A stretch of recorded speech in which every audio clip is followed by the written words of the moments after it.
السلام علیکم ورحمۃ اللہ وبرکاتہ۔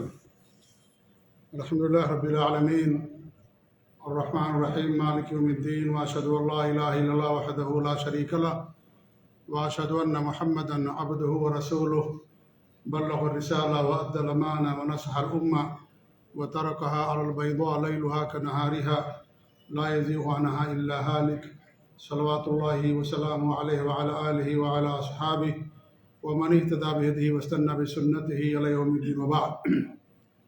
اللہ کے فضل و کرم اور اس کی توفیق و احسان سے ہر ہفتے عقید واسطیہ کی شرح آپ لوگوں کے سامنے کی جاتی ہے۔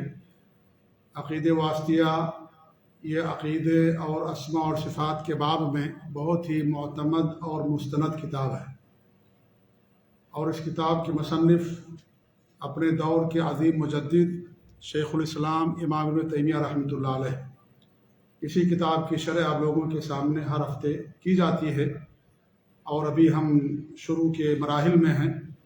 اللہ کے نام و صفات کے بارے میں جو اہل سنت والجماعت سلف صالحین کے عقیدے اور منہج پر چلنے والی جماعت، ان کا کیا عقیدہ اور منہج ہے، وہ مصنف رحمۃ اللہ علیہ نے بیان کیا، اور وہ یہ ہے کہ اللہ تعالیٰ کے جو بھی نام ہیں قرآن میں یا صحیح حدیثوں میں، ان تمام نام و صفات پر ہمارا ایمان ہے۔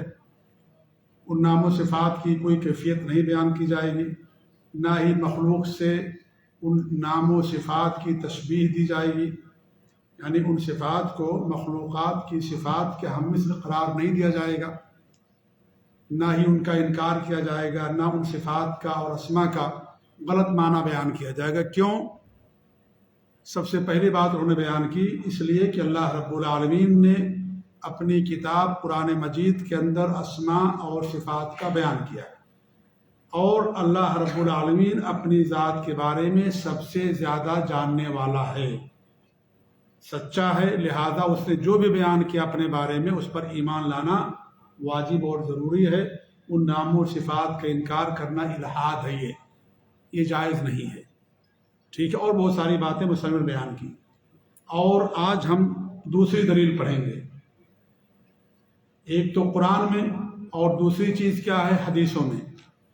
کیا مصنف فرماتے، آئیے پڑھتے ہیں کہ ثم رسلہ صادقون ومصدوقون بخلاف الذین یقولون علی اللہ ما لا یعلمون۔ پھر جو اللہ کے رسول ہیں وہ سب کے سب صادق اور مصدوق ہیں، سچے ہیں اور مصدوق بھی ہیں۔ مصدوق، اللہ نے ان کو سچا بنایا، اللہ تعالیٰ کی طرف سے جو وحی آتی ہے اس میں وہ سچے ہیں، اور یہ وہ صفت ہے، یہ صادق اور مصدوق کی انبیاء کی، جو ہر نبی کے ساتھ ہے۔ اس لیے مسلم نے کیا فرمایا، ثم رسلہ، یعنی اللہ کے جتنے بھی رسول آئے دنیا میں، جتنے بھی انبیاء آئے، سب کے سب صادق اور مصدوق تھے۔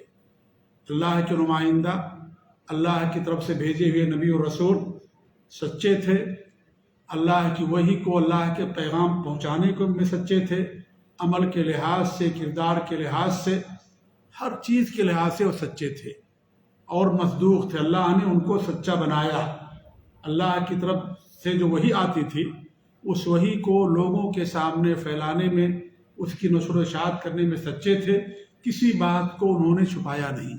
اس لیے حضرت عائشہ رضی اللہ عنہا فرماتی ہیں نبی صلی اللہ علیہ وسلم کے تعلق سے، اگر کوئی یہ کہتا ہے کہ ہمارے نبی نے کوئی بات چھپا لی تو وہ اللہ پر بہت بڑا بہتان باندھتا ہے، یا کسی نے یہ کہا کہ اللہ کے رسول صلی اللہ علیہ وسلم نے معراج میں اللہ کا دیدار کیا اپنی آنکھوں سے، اس نے اللہ پر بہت بڑا الزام باندھا، یا جس نے یہ کہا کہ ہمارے نبی کل کی باتوں کو جانتے ہیں، اس نے اللہ پر بہت بڑا بہتان باندھا۔ یہ بخاری اور مسلم کی روایت ہے۔ تو اس سے معلوم ہوا کہ انبیاء کرام سچے ہوتے ہیں، تبلیغ میں، دعوت میں، عمل میں، کردار میں، جو وحی آتی ہے اس وحی کو لوگوں تک پہنچانے میں سب کے سب سچے ہوتے ہیں۔ اور ہمارے نبی کا لقب ہی تھا الصادق الامین، مکہ کے مشرکین نے آپ کا لقب رکھا تھا الصادق الامین، اور یہ صفت ہر نبی کے ساتھ ہوتی ہے۔ ہر رسول سچا ہوتا ہے، ہر رسول امانت دار ہوتا ہے، لہٰذا ہر داعی کو اور عالم کو، ہر مسلمان کو صادق اور امین ہونا چاہیے۔ یہ بہت عظیم صفت اور خصلت ہے جو اللہ رب العالمین نے انبیاء کے بارے میں قرآن کے اندر بہت ساری آیتوں بیان کیا۔ سچے اور امانت دار۔ تو یہ جو صفت ہے یہ تمام انبیاء کے ساتھ ہے۔ تو مصنف فرماتے ہیں ایک تو اللہ رب العالمین نے قرآن میں بیان کیا، نمبر 1، نمبر 2 ان کے انبیاء اور رسولوں نے بیان کیا۔ اور اللہ کے نام و صفات جاننے کا دو ہی سورس ہے، دو ہی مصدر ہے۔ کیا ہے؟ یا دو ہی چیزیں، ایک تو قرآن اور نمبر 2 حدیث۔ دو ہی چیزوں سے اللہ کے نام اور صفات ثابت ہوں گے، کوئی تیسری چیز نہیں ہے کہ ہم اپنی عقل سے اللہ کے نام ثابت کریں یا اللہ تعالیٰ کی صفات ثابت کریں، نہیں۔ اس لیے کہ اس کا تعلق ایمانیات سے ہے، اور ایمان میں اصل کتاب اللہ اور سنت رسول پر ایمان لانا اور تصدیق کرنا، نمبر 1۔ نمبر 2 ان چیزوں کا تعلق غیبیات سے ہے۔ ہم نے اللہ کا دیدار نہیں کیا ہے، ہم نے اللہ کو نہیں دیکھا، لہذا ایمانیات اور غیبیات کے بارے میں قیاس نہیں چلے گا کہ ہم قیاس کریں۔ قیاس یہ عبادات کے اندر ہے، اعمال کے اندر ہے، معاملات کے اندر ہے، اس کے اندر انسان قیاس کرتا ہے، لیکن ایمان میں، اسماء اور صفات میں، عقائد میں، اور اس طریقے سے غیبیات میں، ان تمام چیزوں میں انسان اپنی عقل سے کام نہیں لے گا۔ اس کے اندر دو ہی چیزیں، یا تو قرآن میں وہ چیز ہونی چاہیے، یا تو نبی صلی اللہ علیہ وسلم نے اس کو بیان کیا، حدیثوں کے اندر اس کا ذکر ہے۔ قرآن میں اگر بیان ہوا ہے تو اس پر عمل کرنے کے لیے صرف ایک شرط ہے، وہ یہ ہے کہ وہ معنی سلف صالحین کے فہم کے مطابق ہو، کیونکہ قرآن پورا کا پورا اللہ کا کلام ہے، اس میں ایک حرف کی بھی کوئی تبدیلی نہیں ہوئی ہے۔ لہذا قرآن میں اگر کوئی آیت ہے یا قرآن سے کوئی معنی سمجھ میں آتا ہے تو وہ معنی اس وقت معتبر ہوگا جب وہ معنی سلف صالحین کے فہم کے مطابق ہوگا۔ اگر اس آیت کا معنی انسان اپنی طرف سے بیان کرتا ہے اور سلف صالحین کے فہم اور ان کے سمجھ کے مطابق نہیں ہے تو قرآن کی آیت اپنی جگہ سچی اور معتبر ہے، لیکن وہ معنی اس کا غلط ہے، لہذا اس پر عمل نہیں کیا جائے گا اور اسے کوئی چیز ثابت نہیں ہوگی۔ لیکن حدیث کے اندر دو شرطیں ہیں۔ پہلی شرط یہ ہے کہ وہ حدیث صحیح ہونی چاہیے۔ اگر ضعیف حدیث ہے، موضوع روایت ہے، منکر ہے، تو وہ حدیث ناقابل التفات ہے، اس حدیث پر توجہ نہیں دیا جائے گا، کیونکہ وہ حدیث اللہ کے رسول صلی اللہ علیہ وسلم کی نہیں ہے، سندن ثابت نہیں ہے، محدثین نے اس حدیث کو ضعیف یا موضوع قرار دیا ہے، لہذا اس سے کوئی مسئلہ ثابت نہیں ہوگا، اس سے کوئی عقیدہ ثابت نہیں ہوگا۔ تو حدیث کے لیے بنیادی شرط یہ ہے کہ وہ حدیث ثابت ہونی چاہیے، وہ حدیث صحیح ہونی چاہیے، کیونکہ آج مسلمانوں کے اندر جو بدعات کا طوفان آیا ہے، اس بدعات کے پیچھے ضعیف اور موضوع اور منکر روایتوں کا بہت بڑا عمل دخل ہے، کہ لوگ ان حدیثوں سے اپنے عقیدے کو، اپنے منہج کو اور اپنے بدعات کو ثابت کرتے ہیں۔ ابھی میرے پاس ایک صاحب نے طارق جمیل صاحب کی وہ بھیجی ہے، کیا نام ہے، ویڈیو مختصر سی، بہت مختصر ویڈیو۔ طارق جمیل صاحب کو تو جانتے ہیں آپ سب لوگ، بہت معروف ہیں، ہے کہ نہیں ہے؟ ان کی اپنی جماعت نے ان کا انکار کر دیا ہے، کیونکہ وہ آج کل پہلے سے بھی اتنی موضوع اور منکر اور واہیات قسم کی باتیں بتاتے ہیں کہ اللہ تعالیٰ کی پناہ۔ انہوں نے کیا بھیجا میرے پاس کہ جب اللہ کے رسول جب اللہ رب العالمین نے حضرت آدم علیہ السلام کا نکاح کیا، ٹھیک ہے، تو مہر کیا رکھا؟ مہر درود شریف رکھا، اللہم صلی علی محمد وعلی آل محمد، یہ مہر درود شریف رکھا۔ جنت کے اندر جتنے بھی پتے ہیں، ہر پتے میں کلمہ لکھا ہوا ہے، ہر پتے میں کلمہ لکھا، لا الہ الا اللہ محمد رسول اللہ۔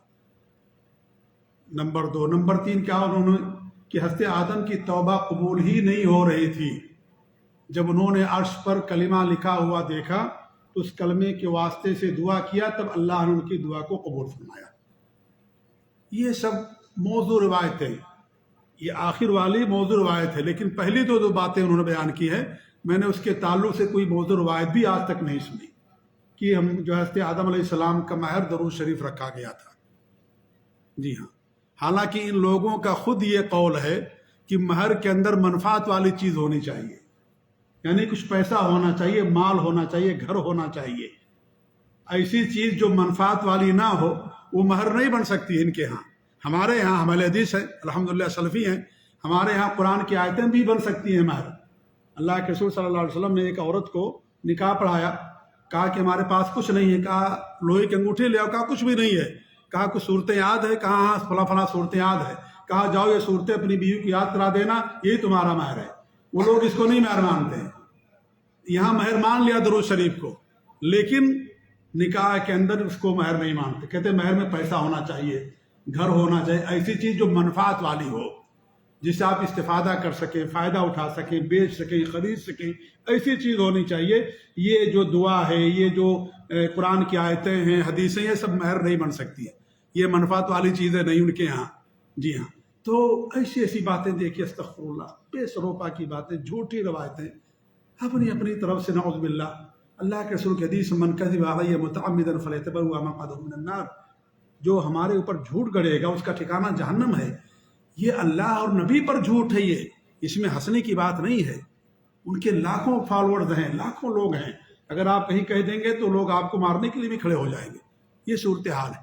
لیکن حال یہ ہے کہ دیکھیے آپ موضوع روایتیں، ضعیف روایتیں، نبی پر جھوٹ بولتے ہیں، اللہ پر جھوٹ بولتے ہیں. یہ صورتحال ہو گئی. استغفر اللہ. کوئی اس کی دلیل نہیں، کوئی اس کا ثبوت نہیں، کچھ بھی نہیں. اپنی طرف سے جو آیا جو دل میں بک دیا، جو آیا جو کہہ دیا لوگوں کو جو ہے پر اثر انداز ہونے کے لیے، بغیر کوئی دلیل کے، بغیر کسی ثبوت کے. یہ دین ہے میرے بھائیوں. آپ کے گھر کی یہ جو ہے وہ لوڈی تھوڑی ہے، یا آپ کی یہ کوئی ویسا معمولی بات تھوڑی ہے. یہ معاملہ یہ اللہ اور اس کے رسول پر جھوٹ باندھنا بہت بڑا جرم ہے. یہ اللہ رب العالمین نے شرک کے ساتھ بیان کیا ہے کہ کوئی انسان اللہ رب العالمین پر ایسی بات کے جو نہیں جانتا، بہت بڑا جرم ہے یہ انسان کو ایسی باتیں بیان کرنا. تو ایسی باتیں بیان کرتے ہیں اللہ المستعان، جھوٹ پر جھوٹ، اور اللہ کے ساتھ جھوٹ، نبی کے ساتھ جھوٹ. لیکن لوگ واہ واہ کہتے ہیں اور بڑے مزے کے ساتھ ان کی باتوں کو سنتے ہیں. کیوں سنتے ہیں؟ کہ ان کے پاس علم نہیں ہے. سوچتے ہیں جو ہے سچی بول رہے ہوں گے، مولانا صاحب اتنے بڑے مولانا ہیں تو سچی بول رہے ہوں گے. لوگوں کے ساتھ نہ جھوٹ بولتے ہو، لیکن اللہ تعالیٰ کے ساتھ تو جھوٹ بولتے ہیں. لوگوں کے ساتھ بڑا جھوٹ بولنا بڑا ہے، اللہ کے ساتھ جھوٹ بولنا بڑا ہے. اللہ تعالیٰ کے ساتھ جھوٹ بولنا یہ بڑا ہے. اللہ کے رسول صلی اللہ علیہ وسلم کی حدیث آپ فرماتے ہیں کہ میرے اوپر جھوٹ بولنا عام لوگوں کے ساتھ جھوٹ بولنے جیسا نہیں ہے. کیونکہ ہمارے اوپر اگر تم کوئی بات کی نسبت کرتے ہو تو یہ دین اور شریعت ہے، یہ اس سے مسئلہ ثابت ہوگا، اسے دین ثابت ہوگا، اس پر عمل کرنا پڑے گا، وہ عقیدہ بنانا پڑے گا. اللہ کے رسول کی طرف کوئی بات آپ نے منسوب کر دیا، لیکن ہم نے آپ پر جھوٹ بول دیا، یہ اس سے تو کوئی دین ثابت نہیں ہوگا، اس سے کوئی مسئلہ اور عقیدہ تو ثابت نہیں ہوگا. اس لیے نبی پر، اللہ پر جھوٹ بولنا، ہمارے نبی نے کیا فرمایا؟ فَلْيَتَبَوَّأْ مَقْعَدَهُ مِنَ النَّارِ. جو میرے اوپر جھوٹ گڑتا ہے، جو اللہ پر جھوٹ گڑے گا، جو نبی پر جھوٹ گڑے گا، اس کا ٹھکانہ جہنم ہوگا. اس کا ٹھکانہ کیا ہوگا؟ جہنم ہوگا. تو یہ معمولی بات نہیں ہے. تو اس طریقے کی جھوٹ لوگ گڑتے ہیں. اس لیے ضروری ہے کہ حدیث صحیح ہونا چاہیے، بنیادی بات قابل عمل ہونا چاہیے، کم سے کم حسن درجے کی حدیث ہو جس پر انسان عمل کر سکتا ہے. ضعیف حدیثوں پر انسان عمل نہیں کرے گا، کیونکہ لوگوں نے اسلام کو بدنام کرنے کے لیے بہت ساری حدیثیں گڑھ ڈالی، بہت موضوع روایتیں لوگوں نے گڑھ ڈالی اسلام کو بدنام کرنے کے لیے. جی ہاں. تو اس لیے یہ ضروری ہے چھان پھٹک کرنا، تحقیق کرنا ضروری کہ حدیث صحیح کی صحیح نہیں. محدثین پیدا ہوئی ہر زمانے میں جنہوں نے حدیث کی تحقیق کی، حدیث پر حکم لگایا. اس دور کے عظیم محدث امام مجدد علامہ البانی رحمۃ اللہ علیہ، جن کا نام آپ سب لوگوں نے سنا ہوگا. جی ہاں. ان کا امت پر احسان ہے. یہ آج یہ جو ایک کیا کہتے ہیں دور آیا ہے سمجھ لیجئے، یا جو لوگوں کے اندر بیداری آئی حدیث کے تعلق سے، یہ بیداری انہوں ہی نے لوگوں کے اندر قائم کی ہے. پہلے بیداری نہیں تھی. لوگ سن لیتے تھے، کہہ دیا حدیث، خلاص مان لیا، چاہے موضوع ہی کیوں نہ ہو، اسے لوگ مان لیتے تھے. لیکن یہ بیداری جو آج لوگوں کے اندر، خطیبوں کے اندر، علماء کے اندر، اور اس طریقے سے لوگوں کے اندر جو بیداری پیدا کی ہے، انہی کی کوششوں کا نتیجہ اللہ رب العالمین کے فضل کے بعد. جی ہاں. کہ آج خطیب خطبہ دیتا، بولتا حدیث صحیح امام البانی، امام البانی اس کو صحیح قرار دیا. کوئی حدیث پڑھتا کہتے امام البانی اس کو حسن قرار دیا. جی ہاں. یہ ان کا اخلاص تھا اور ان کا علم تھا کہ اللہ رب العالمین نے ان کے ذکر کو زندہ رکھا ہے، اور اس طریقے سے حدیث کے بارے میں ان کا جو عمل ہے، یہ جو انہوں نے لوگوں کو سکھایا ہے، پیغام دیا ہے، آج ہر انسان پوچھتا بھائی حدیث صحیح کی صحیح نہیں ہے، ایک معمولی انسان بھی پوچھتا ہے۔ تو یہ انہی کی کوششوں کا ثمرہ ہے امام البانی رحمۃ اللہ علیہ۔ تو حدیث صحیح ہونی چاہیے، رسول سے بات ثابت ہو، صحیح ہونی چاہیے، یہ پہلی شرط۔ اور دوسری شرط یہ ہے کہ اس حدیث کا معنی اور مطلب سلف صالحین کے فہم کے مطابق ہونا چاہیے، یہ بھی ضروری ہے۔ حدیث تو صحیح بخاری کی ہے، لیکن معنی آپ اپنی طرف سے بیان کر رہے ہیں، وہ معنی بیان کرتے ہیں جو معنی صحابہ نے نہیں سمجھا اور سلف صالحین نے وہ معنی نہیں بیان کیا، آپ اس کا ایک الگ معنی بیان کرتے ہیں، ہے کہ نہیں؟ تو وہ معنی نہیں مانا جائے گا۔ کیا وہ معنی نہیں مانا جائے؟ اللہ تعالیٰ فرماتا ہے یا الذین آمنوا اتقوا اللہ ولا تأکلوا الربا اضعافا مضاعفا، اے ایمان والو اللہ تعالیٰ سے ڈرو اور سود جو ہے اضعافا مضاعفا، بڑھا بڑھا کر کے سود نہ کھاؤ۔ کچھ لوگوں نے اسے استدلال کیا ہے کہ معمولی سود جائز ہے، یہاں پر اضعافا مضاعفا کہا اللہ رب العالمین نے کہ زیادہ سود کھانا حرام ہے۔ حالانکہ اس آیت کا مطلب کیا ہے؟ اس آیت کا مطلب ابن عباس رضی اللہ عنہ نے بیان کیا ہے اور مفسرین نے بیان کیا ہے کہ اضعافا مضاعفا زمانے جاہلیت کے اندر کیا ہوتا تھا، ایک آدمی کسی کو سود پر قرض دیتا تھا، قرض ہے 1000 دینار یا درہم، اور اس پر سود لیتا تھا وہ۔ جب وہ قرض واپس کرنے کی بات آتی تھی تو وہ آتا جس نے قرض دیا رکھا ہے اس کو، تو اس کے پاس پیسہ نہیں ہوتا، تو کہتا کہ یا تو آپ قرض واپس کرو یا تو پھر ہم اور سود بڑھاتے ہیں۔ تو کہتا ٹھیک ہے بھائی اور بڑھا دیجئے سود، ٹھیک ہے 1100 دینا تھا 1200 کر دیجئے۔ پھر آتا ہے 6 مہینے بعد، اس کے پاس پیسہ نہیں ہے، پھر بڑھاتا ہے۔ تو سود پر سود بڑھاتے جاتے تھے۔ کبھی کبھی ایسا ہوتا تھا کہ جو اصل قرض ہے اس سے زیادہ سود ہو جاتا تھا اور پیسہ نہیں دے پاتا تھا۔ تو اسی کو اللہ نے فرمایا کہ اضعافا مضاعفا، بڑھا بڑھا کر کے سود کو نہ کھاؤ۔ لہذا وہ کہتے ہیں زیادہ سود ہوگا وہی حرام ہوگا، کم سود ہوگا حلال نہیں ہوگا۔ ایسے بھی لوگ ہیں جو کہتے ہیں کہ سود دارالکفر میں جائز ہے، کافروں کے ملک میں سود لینا جائز ہے کہ نہیں ہے؟ اور پاکستان کے ایک ہیں کیا نام ہے جاوید غامدی، اللہ تعالیٰ اسے ہدایت دے، جو کفر اور کیا نام ہے الحاد اور کیا کیا لوگوں کے اندر پھیلا رہا ہے۔ وہ کہہ رہا ہے کہ سود لینا جائز ہے، دینا جائز نہیں ہے۔ اللہ کے رسول کیا فرماتے ہیں؟ سود لینے والا دونوں پر لعنت ہوتی ہے، گواہ پر بھی لعنت ہوتی ہے، لکھنے والے پر بھی لعنت ہوتی ہے۔ وہ کہتا لے سکتے دے نہیں سکتے سود، نعوذ باللہ من ذالک۔ یہ حدیث صحیح ہے، بخاری مسلم کی حدیث ہیں، لیکن معنی کیا بیان کر رہے ہیں کہ سود آپ لے سکتے دے نہیں سکتے، سود لینا حرام ہے، دینا حرام نہیں ہے۔ اب آپ سوچئے کہ یہ کتنا بڑا جرم ہے، یہ حدیثوں کا کتنا غلط معنی بیان کیا جا رہا ہے۔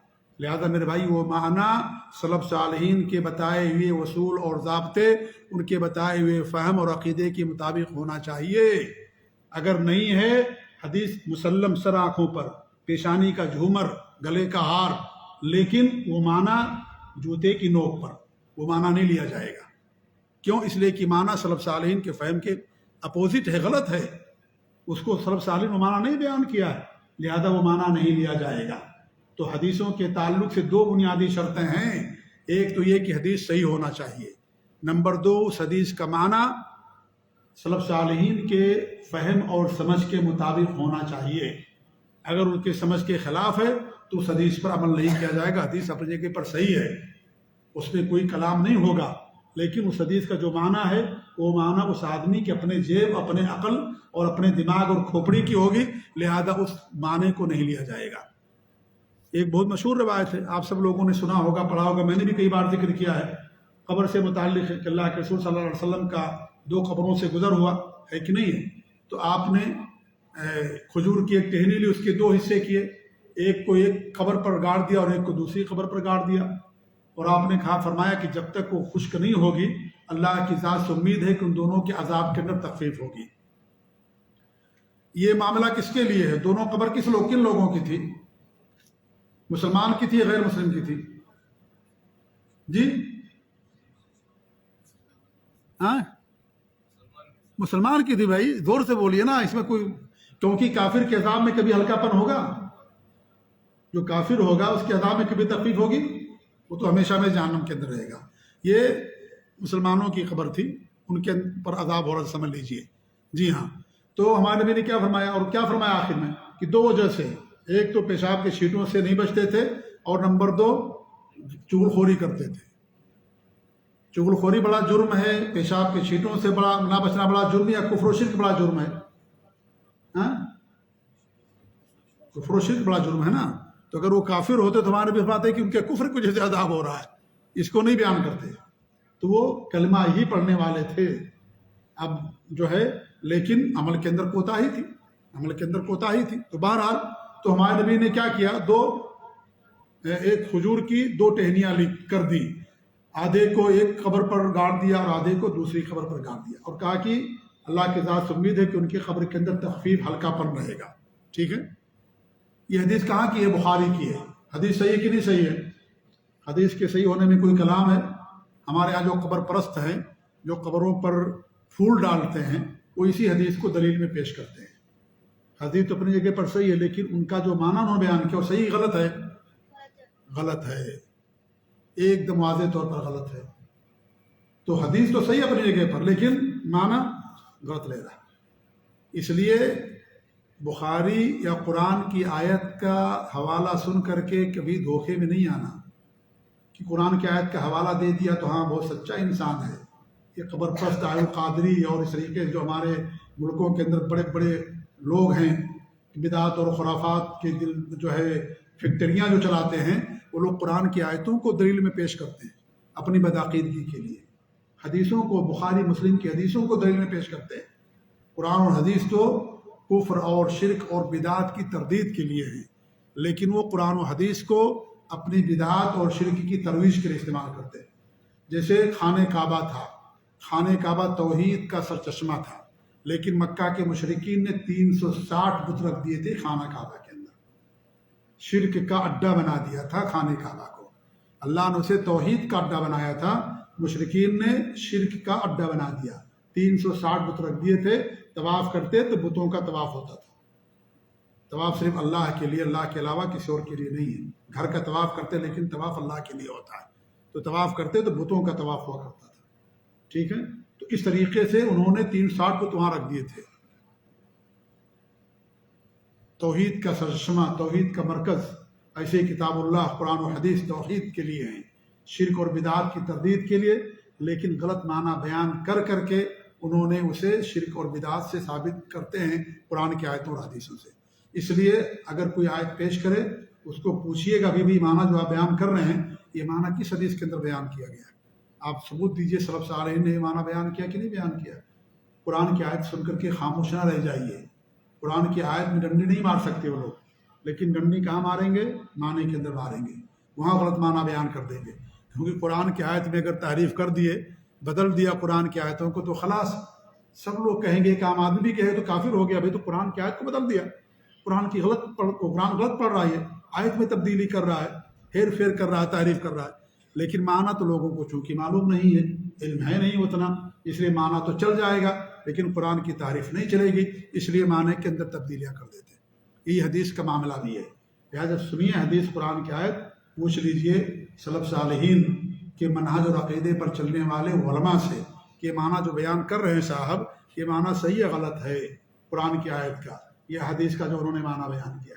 ہم نے اس سے پہلے بیان کیا نا، روزے کے تعلق سے، عید میلاد النبی کے تعلق سے، کہ صحیح مسلم کی روایت ہے کہ ہمارے نبی پیر کو روزہ رکھتے تھے، تو اس نے کیا ترجمہ کیا اس کا کہ ہمارے نبی پیر کو عید مناتے تھے، یہ ہاں عید میلاد النبی مناتے تھے۔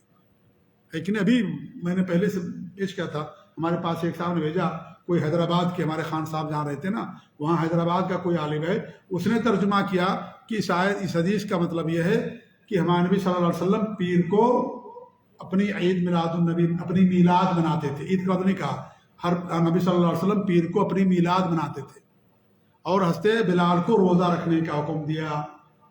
ٹھیک ہے، اللہ کے رسول کی حدیث کیا ہے کہ آپ پیر کو روزہ رکھتے تھے، تو روزہ کا ترجمہ کرنے کے بجائے کہا اپنی میلاد بناتے تھے، نعوذ باللہ من ذالک۔ جی ہاں، آپ دیکھیں کتنا، یہ ہنسنے کی بات نہیں میرے بھائی، یہ بڑے افسوس کی بات ہے کہ بخاری مسلم کی حدیثیں بھی محفوظ نہیں رہی، کہ اللہ کا کلام نہیں محفوظ رہا، نبی کا کلام محفوظ نہیں رہا، نبی کی حدیثیں محفوظ نہیں رہی، اور انہوں نے منمانی جو چاہا اس کا معنی بیان کر دیا۔ انہوں نے کہا کہ اگر اللہ کے رسول پیر کو اپنی میلاد مناتے تھے تو ہر پیر کو تم بھی مناؤ بھائی، سال میں مرتبہ کیوں مناتے ہو؟ پیر تو مہینے میں 4 مرتبہ آتا ہے تو ہر سال منائے، سال میں مرتبہ کیوں مناتے ہو؟ پھر اللہ کے رسول میلاد منا رہے ہیں اور بلال کو حکم دے روزہ رکھنے کا، اس کا مطلب کہ کچھ گڑبڑی ہے معنی کے اندر۔ اگر میلاد مناتے تو میلاد ہی کا حکم دینا چاہیے کہ بھائی تم بھی میلاد مناؤ، اپنا میلاد کریں اور صحابی کو روزہ رکھنے کا حکم دیں۔ یہ ایسا ہو سکتا ہے؟ اس کا مطلب یہ ہے کہ کچھ غلط معنی یہاں بیان کیا جا رہا ہے۔ اللہ کے رسول ہر پیر کو روزہ رکھتے تھے تو روزہ رکھ کر کا ترجمہ کرنے کے بجائے یہ ترجمہ کر دیا کہ اللہ کے رسول پیر کو اپنی میلاد مناتے تھے اور حضرت بلال کو حکم دیا کہ تم روزہ رکھو پیر کو۔ تو لوگ اس طریقے کے ہیں میرے بھائیو ہمارے ملکوں کے اندر، جو خود نہیں بدلتے قرآن کو بدل دیتے ہیں۔ یہ صورتحال آج ہمارے یہاں کے مولویوں کی اور علماؤں کی۔ ہمارے نبی نے فرمایا تھا کہ ایسے لوگ پیدا ہوں گے جو جہنم کے دروازے کی طرف دعات ہوں گے، جہنم کی طرف بلانے والے ہوں گے، خود گمراہ ہوں گے اور دوسروں کو بھی گمراہ کریں گے۔ لہذا ایسے گمراہ لوگوں سے دور رہنے کی ضرورت ہے۔ ان لوگوں کے ساتھ رہیے، ان سے جڑیے جو صحیح عقیدے کے لوگ ہیں۔ جی ہاں، سلف صالحین کے عقیدے اور منہج پر چلنے والے ان لوگوں کے ساتھ جڑیے، اسی میں آپ کی آخرت کی عافیت ہے۔ آخرت انہی سے سدھرے گی، آپ کی سنورے گی، کیونکہ آخرت میں کامیابی کا دار و مدار اسی پر ہے کہ آپ قرآن و حدیث کو سلف صالحین کے فہم کے مطابق جانیں اور سمجھیں اور اس کے مطابق عمل کریں، اسی میں نجات ہے، اسی پر دار و مدار ہے۔ تو یہ بہت ضروری ہمارے لیے۔ تو مصنف فرماتے ہیں کہ جو رسول ہیں وہ سچے ہیں، مصدوق ہیں، اللہ نے ان کو سچا بنایا۔ اللہ رب العالمین نے اپنے پیغام کو پہنچانے کے لیے ان کو منتخب کیا۔ اللہ رب العالمین کسی جھوٹے کو منتخب نہیں کرتا ہے۔ آپ اپنی بات کسی کو پہنچوانا چاہتے ہیں، سچے آدمی کو منتخب کرتے ہیں کہ ہماری بات فلاں تک پہنچا دیجیے۔ اللہ رب العالمین اپنا پیغام پہنچانے کے لیے جو اس دھرتی اور کائنات پر سب سے افضل لوگ تھے، انبیاء کرام، ان کو اللہ رب العالمین نبوت اور رسالت سے سرفراز کیا، جن کے دل سب زیادہ پاکیزہ، سب زیادہ زبان کے سچے، عمل کے سچے، ظاہر اور باطن میں یکسانیت، ایسے لوگوں کو اللہ رب العالمین نے نبوت اور رسالت کے لیے منتخب کیا۔ لہذا وہ جو کہیں گے ان کی بات برحق ہے، ان کی بات سچی ہوگی۔ جو رسول فرمائیں گے صادق اور مصدوق ہیں، نعوذ باللہ وہ جھوٹ نہیں بول سکتے، اللہ کے بارے میں نہیں بول سکتے۔ تو پہلی دلیل قرآن ہونا چاہیے، نمبر 2 رسولوں سے وہ چیز ثابت ہونی چاہیے۔ اور ہمیں بتایا کہ اگر رسول سے ہے تو اس کے لیے 2 شرط ہے، ایک تو حدیث کا صحیح ہونا، اور نمبر 2 اس حدیث کا معنی اور مفہوم صحابہ اور سلف صالحین، تابعین، طبع تابعین کے مطابق ہونا چاہیے۔ ہم اس کا کوئی نیا معنی نہ پیدا کریں، نیا معنی اس کا نہ بتائیں جو نبی نے نہیں بتایا، صحابہ نے بتایا۔ دین اللہ نے مکمل کر دیا، جو دین اس دور میں تھا وہی دین آج رہے گا، اس میں کوئی نئی چیز پیدا نہیں کی جائے گی۔ بخلاف الذین یقولون علی اللہ ما لا یعلمون، ان لوگوں کے برخلاف جو اللہ کے بارے میں بغیر علم کے باتیں کرتے ہیں، بغیر علم کے بات کرتے ہیں۔ کون لوگ بغیر علم کی بات کرتے ہیں؟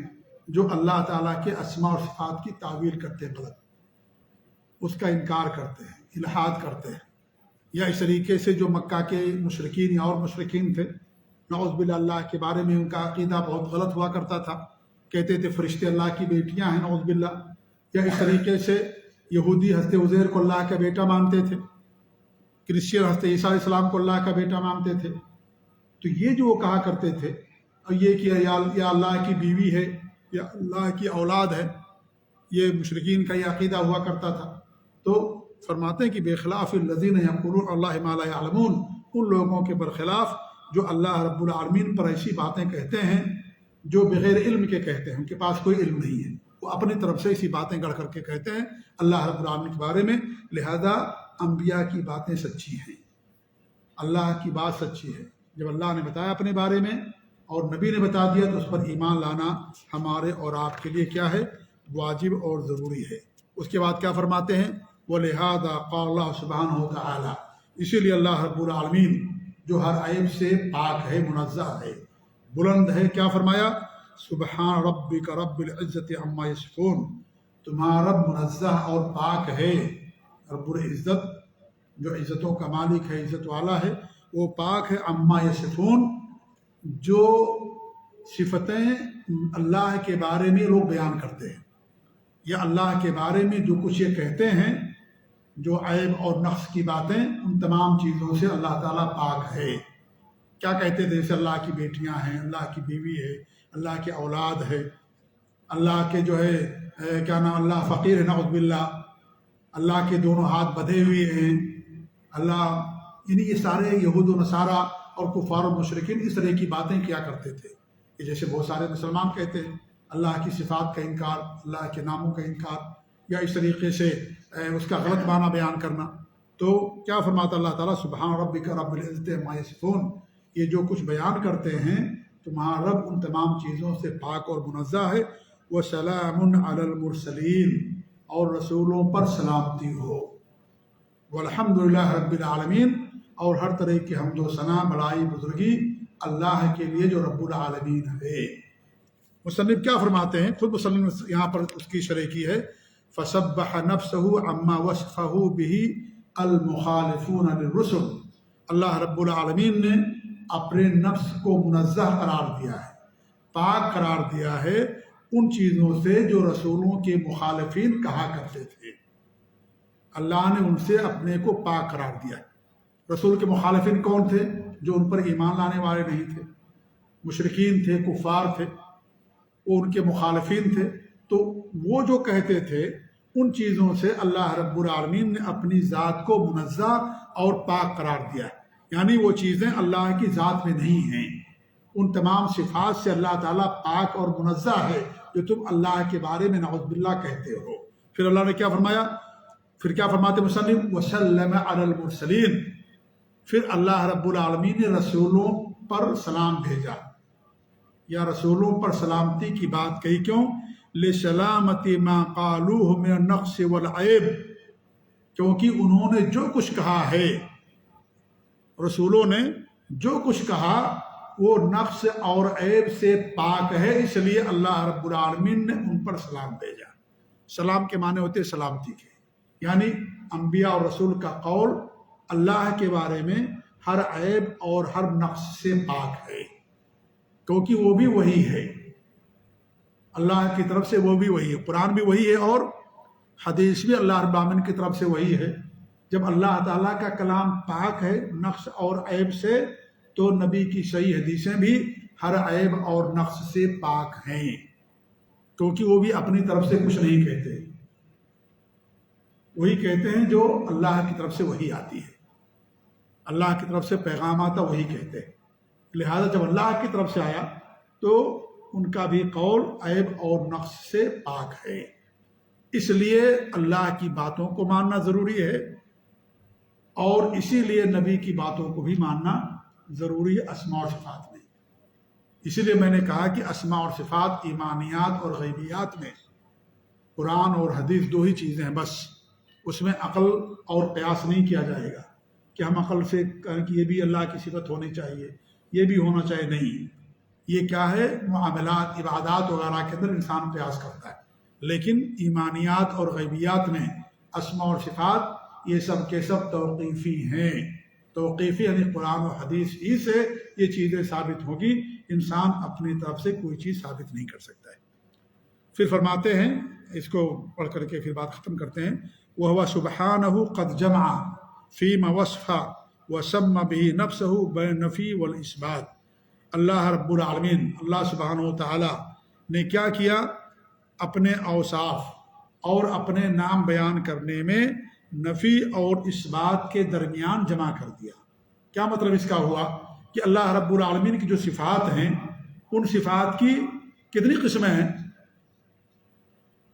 ثبوت اور عدم ثبوت کے لحاظ سے میں نے اس سے پہلے تفصیل سے بیان کیا ہے، صفات کے تعلق سے کچھ اہم قاعدے بیان کیے تھے، تو میں نے بیان کیا تھا کہ ثبوت اور عدم ثبوت کے تعلق سے اللہ رب العالمین کی صفات کی دو قسمیں ہیں، ایک وہ صفات جو ثابت ہیں قرآن میں یا حدیث میں، صفات جو ثابت شدہ ہے، جیسے اللہ رب العالمین کا نزول کرنا، اللہ کا کلام کرنا، اللہ کلام کرتا ہے کہ نہیں کلام کرتا ہے؟ موسیٰ کلیم اللہ کہتے نہیں، اللہ سے کلام کرنے والے، قرآن اللہ تعالیٰ کا کلام ہے، اللہ کلام کرتا ہے، ٹھیک ہے، تو کلام کرنا صفت ہے، یہ کیا ہے، یہ صفت ہے، اللہ نزول فرماتا ہے آسمان دنیا پر، اللہ رب العالمین ہر رات آخری پہر میں نزول فرماتا ہے، یہ صفت ہے۔ اللہ تعالیٰ کی ایک صفت آنا بھی ہے، المجی۔ اللہ کی ایک صفت ہے ضحک، ہنسنا۔ اللہ کی صفت ہے فرح، خوش ہونا۔ اللہ کی صفت ہے غصہ ہونا، غضب۔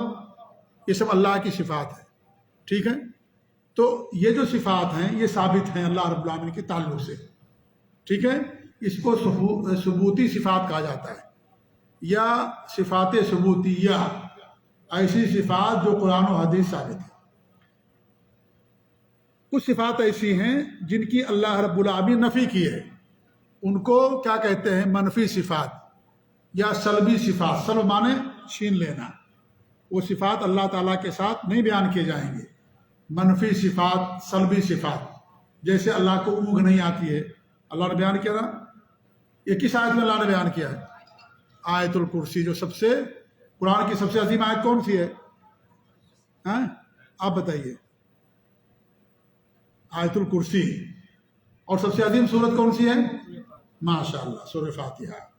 یہ ہمارے ساتھ بیٹھنے کا نتیجہ ہے، ورنہ پوچھیں گے ہمارے ملک میں، کہیں گے سورہ یاسین، کہیں گے سب سے بڑی سورت سورہ یاسین ہے۔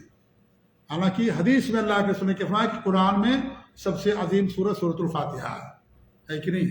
ہمارے یہاں سورہ یاسین کو سب سے عظیم سورت مانتے ہیں۔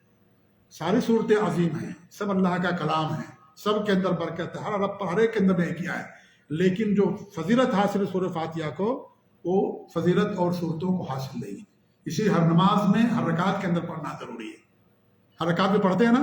ہاں، پڑھیے ہر رکعت کے اندر، کیونکہ اللہ کے رسول کی حدیث لا صلاۃ لمن لم یقرأ بفاتحۃ الکتاب، جو سورہ فاتحہ نہیں پڑھتا اس کی نماز نہیں ہوتی۔ کوئی بھی نماز ہو، جہری نماز ہو تو بھی پڑھنا ہے۔ جہری یعنی جس میں امام بلند آواز سے تلاوت کرتا ہے، جیسے فجر ہو گئی، مغرب کی 2 رکعتیں شروع کی، عشاء کی شروع کی 2 رکعتیں، جہری رکعتیں ہیں، ان میں بھی پڑھنا سورہ فاتحہ ضروری ہے۔ لا صلاۃ، کوئی نماز نہیں ہوگی۔ یہ نہیں فرمایا کہ جہری نماز ہو جائے گی، سری نماز نہیں ہوگی، یہ ہمارے نبی نے فرمایا۔ لا صلاۃ، ہر نماز کی نفی کی، چاہے نماز فرض ہو، چاہے نفل ہو، عید ہو، بقرعید ہو، جنازہ ہو۔ جنازے کی نماز میں بھی سورہ فاتحہ پڑھنا ضروری ہے۔ ہمارے یہاں سورہ فاتحہ نہیں پڑھتے، کیا پڑھتے؟ پہلی تکبیر میں دعائے ثنا پڑھتے ہیں، دوسرے میں درود شریف پڑھتے ہیں، تیسرے میں دعا پڑھتے ہیں۔ حالانکہ دعائے ثنا پڑھنا تمام نمازوں کے اندر صرف مسنون ہے، زیادہ مسنون، لیکن دعائے ثنا پڑھیں گے، سورہ فاتحہ نہیں پڑھیں گے، جو قرآن کی سب سے عظیم سورت ہے۔ تو سورہ فاتحہ پڑھنا ہر نماز میں ضروری ہے، جہری نماز میں بھی ضروری ہے، فجر کی نماز میں بھی۔ ہمارے نبی نے ایک مرتبہ فجر کی نماز پڑھائی تو آپ سلام پھیرے تو بولے کہ آج میرے اوپر قرات بڑی گراں گزر رہی تھی، بوجھل ہو رہی تھی، کیا تم لوگ میرے پیچھے کچھ پڑھتے ہو؟ انہوں نے کہا کہ ہم آپ کے پیچھے بھی پڑھتے ہیں۔ تو آپ نے کیا فرمایا؟ جب میرے پیچھے رہو تو سورہ فاتحہ کے علاوہ کچھ نہ پڑھو۔ فجر کی نماز جہری ہے کہ سری نماز ہے؟ خاموشی والی ہے کہ بلند آواز والی ہے؟ بلند آواز والی ہے۔ آپ نے فجر کی نماز میں بتایا، جیسے کیا معلوم ہوا؟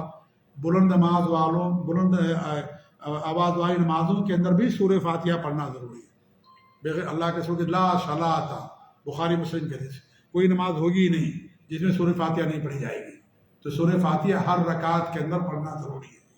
امام کے پیچھے رہے، مقتدی رہے، منفرد رہے، فرض نماز، نفل نماز، سورہ فاتحہ پڑھنا ضروری۔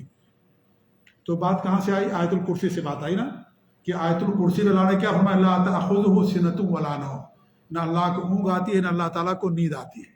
یہ کون سی صفت ہو گئی؟ یعنی وہ صفات جو نفی کی گئی، اللہ تعالیٰ سے اس کو چھین لیا گیا کہ اللہ تعالیٰ کے ساتھ یہ صفات نہیں ہیں، ٹھیک ہے۔ ایسے اللہ نے کیا فرمایا کہ ہم نے آسمان و زمینوں کو پیدا کیا، وما مسنا من لغوب، مجھے تھکاوٹ نہیں چھوئی۔ تھکاوٹ کی صفت اللہ تعالیٰ سے انکار کیا گیا، نفی کی گئی کہ نہیں، ٹھیک ہے۔ متخذ اللہ صاحبۃ ولا ولدا، نہ اللہ کی بیوی ہے نہ اللہ کی اولاد ہے، اللہ نے یہاں پر نفی کر دی۔ تو بہت ساری صفات ایسی ہیں جو کم ہیں، زیادہ نہیں ہیں منفی صفات، اسی لیے جو مثبت صفات ہیں وہ زیادہ ہیں، کیونکہ مثبت صفات یہی اسی میں کمال ہوتا ہے۔ نفی کے اندر اجمال ہونا چاہیے، مختصر، اور ثبوت جو ہے اس کے اندر تفصیل ہونی چاہیے۔ یہ سلف صالحین کا قاعدہ ہے۔ جو منفی صفات ہے اس کے اندر اجمال اور اختصار، اور جو ثبوتی صفات ہے اس کے اندر کیا ہے؟ تفصیل ہونی چاہیے. آپ اگر منفی صفات میں تفصیل کریں گے تو یہ کمال نہیں، یہ کیا ہو جاتا ہے؟ یہ مذمت ہو جاتی ہے. کیا ہو جاتی ہے؟ یہ مذمت. لیکن جو ثبوتی صفات ہیں ان کے اندر اگر آپ تفصیل کریں گے تو یہ کیا ہے؟ یہ کمال ہے، یہ فضل ہے، یہ شرف ہے. ٹھیک ہے. لیکن منفی صفات میں اگر آپ کریں گے تفصیل تو کیا ہوگا؟ یہ قدح ہو جاتی ہے، یہ عیب اور یہ توہین اور تنقیص ہو جاتی ہے. جیسے ہم آپ کے بارے میں کہیں یا کسی کے بارے میں، یہ صاحب نہ زنا کرتے ہیں، نہ شراب پیتے ہیں، نہ چوری کرتے ہیں، نہ ڈکیتی کرتے ہیں، نہ جھوٹ بولتے ہیں، نہ تانک جھانک لگاتے ہیں، نہ کچھ یہ کرتے ہیں. یہ خوبی بیان ہو رہی ہے یا یہ نقص ہے؟ یہ نقص ہوگا، خوبی نہیں ہے جی. یہ نقص ہے. یہ خوبی یہ ہے کہ جو کمال کی صفات ہے آپ اس کو تفصیل سے بیان کریں. آپ سب کی مدد کرتے ہیں، آپ جو ہے یتیموں کا خیال رکھتے ہیں، آپ غریبوں کا خیال رکھتے ہیں، آپ نمازوں کے پابند ہیں، صدقات و خیرات کرتے ہیں، کسی کو اب تک نہیں کرتے. یہ جو ساری صفات یہ سب آپ بیان کرتے جائیے، یہ کمال ہے، یہ شرف اور یہ ان کا مرتبہ واضح ہوتا ہے. لیکن یہ جو چیزیں ہیں ان کو آپ ایک عالم اور ایک کے بارے میں بیان کریں تو بھائی اس سے بچنا ہر ایک کے لیے ضروری ہے. یہ کون سا کمال ہو گیا؟ یہ کون سا کمال ہو گیا کہ اس کے بارے میں بیان کریں؟ یہ کمال نہیں ہے، یہ تنقیص ہو جاتی ہے. جی ہاں، وہ زنا نہیں کرتے، چوری نہیں کرتے، بےمانی نہیں کرتے، ڈکیتی نہیں کرتے، جھوٹ نہیں بولتے، یہ سب چیزیں کہنا یہ کمال نہیں ہے، یہ عیب ہے، یہ توہین ہو جاتی ہے. اس لیے اللہ رب العالمین نے نفی کے تعلق سے بڑے اجمال کے ساتھ کام لیا ہے. بہت کم ایسی باتیں بتائی ہیں اللہ رب العالمین نے جنہیں آپ کو انگلیوں پر گن سکتے ہیں. لیکن نام اللہ کی صفات آپ ان کو گن ہی نہیں سکتے. اللہ کی بے شمار نام ہے، اللہ کی بے شمار صفات ہیں. اور یہ بھی یاد رکھیں ختم کرنے سے پہلے کہ اللہ تعالیٰ کے ہر نام سے صفت ثابت ہوتی ہے، لیکن ہر صفت سے نام ثابت نہیں ہوتا. یہ یاد رکھیے اس قاعدے کو. ٹھیک ہے بھئی، یہ بڑی اہم کتاب ہے یہ، اور یہ لیول تھوڑا اونچا ہے اس کتاب کا. ٹھیک ہے. اس سے پہلے بہت ساری کتابیں توحید اور عقیدے کی میں نے شرح کی ہیں، کافی کتابیں الحمدللہ. اس لیے آخر میں میں نے آخر کے مطلب اس لیول پر پہنچنے کے بعد اس کتاب کو میں نے منتخب کیا. جی ہاں، اس کے بعد انشاءاللہ عقیدے و تحویہ اور کوئی دوسری کتاب پڑھیں گے. ٹھیک ہے. تو اللہ کے ہر نام سے صفت ثابت ہوتی ہے. اللہ کی بے شمار نام ہے تو اللہ کی بے شمار صفات بھی. اللہ کا نام السمیع، سننے والا، کیا صفت ہوگی؟ سننا صفت ہے. اللہ کے نام الرحمن، الرحیم، بہت مہربان، بہت رحم دل، رحمت صفت ہوگی. القادر، القدیر، المقتدر، یہ سب نام ہیں. اس کی صفت کیا ہوگی؟ قدرت. ٹھیک ہے. کیا ہوگی؟ قدرت صفت ہوگی. تو اللہ کے بے شمار نام ہے تو اللہ کی بے شمار صفات بھی ہیں. ہر نام سے صفت ثابت ہوگی، لیکن ہر صفت سے نام ثابت نہیں ہوگا. جیسے اللہ تعالیٰ کلام کرتا ہے، یہ صفت ہے، آپ اس سے نام نہیں کہیں گے اللہ کا نام متکلم بھی ہے. نہیں، یہ نہیں ثابت کیا جائے گا، کیونکہ متکلم اللہ کا نام نہیں ہے. اللہ کی صفت ہے کلام کرتا ہے اللہ، لیکن اس کا نام متکلم نہیں ہے. اللہ تعالیٰ غصہ کرتا ہے تو کیا کہیں گے؟ اللہ تعالیٰ کی صفت نام الغاضب، غضبان، غصے والا نہیں، یہ صفت نہیں بیان کی جائے گی اللہ کے بارے میں. اللہ تعالیٰ ہنستا ہے تو اس کا نام نہیں رکھیں گے ضاحک، ہنسنے والا، یا ضحاک، بہت زیادہ ہنسنے والا، نعوذ باللہ. یہ صفت، یہ نام نہیں رکھا جائے گا. صفت سے نام نہیں بنے گا. ٹھیک ہے. اللہ کی ایک صفت ہے مجیء، آنا، یہ صفت ہے. اللہ نزول فرماتا ہے تو نہیں کہیں گے اللہ کا ایک نام النازل بھی ہے، نزول کرنے والا نہیں. یہ صرف صفت اللہ رب العالمین کی، نام ثابت نہیں ہوگا. نام سے صفت ثابت ہوگی لیکن صفت سے نام ثابت نہیں ہوگا. بہت اہم قاعدہ ہے، اسے یاد رکھیے. تو اللہ رب العالمین نے اپنے صفات کے بارے میں صفات ثبوتیہ ہیں اور صفات سلبیہ، منفی صفات بہت کم ہیں، اور جو ثبوتی صفات ہیں وہ بے شمار ہیں. آپ ان کو گن نہیں سکتے. جیسے اللہ کے ناموں کو گن نہیں سکتے، ایسے اللہ رب العالمین کی صفات کو گن نہیں سکتے. اللہ کا ہر نام صفت پر دلالت کرتا ہے، اور اللہ تعالیٰ کے نام کے اندر ثبوتی صفات ہوتے، منفی نہیں ہوتے. معنی کے اندر ہو سکتا ہے، جیسے کہ اللہ کا نام السلام ہے تو اللہ تعالیٰ ہر عیب سے پاک، اس کا معنی کیا جائے گا.